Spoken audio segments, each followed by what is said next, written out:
Ne soyez pas crispés, ne soyez pas tristes, n'est-ce pas? Notre seule joie se trouve dans la parole du Seigneur. Peu importe les problèmes que tu peux avoir quand tu viens à l'église, ne réjouis-toi d'abord de la parole.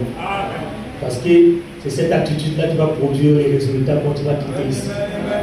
Mais si la parole est prêchée, tu es indifférent, tu vas sortir les problèmes en t'attendant devant l'avant. Ça va encore t'emporter pendant toute la semaine. Mais il faut d'abord venir te réjouir de la parole. Parfois, on a dit que c'est l'attitude qui produit le résultat. Amen. Ton attitude dépendra. Si tu viens avec les soucis et que la parole est prêchée, tu as toujours des soucis. Rassure-toi à la fin, tu auras encore beaucoup plus de soucis. Amen.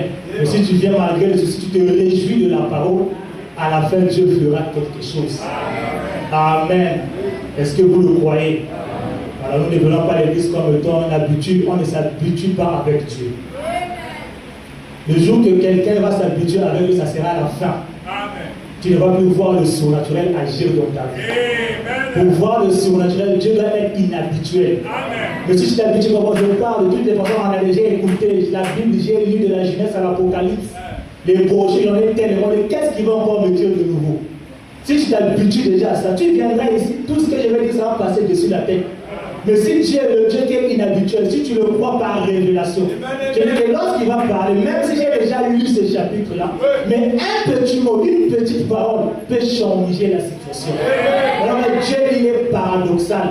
On ne peut jamais comprendre sa façon de faire les choses. Amen. Si on comprenait Dieu, il ne serait plus Dieu pour nous. Il faut qu'il soit incompréhensible. À ce moment-là, quand nous venons dans l'expectative, il agit, il dit que ce Dieu-là est encore vivant. Amen. Que le Seigneur Jésus-Christ vous bénisse.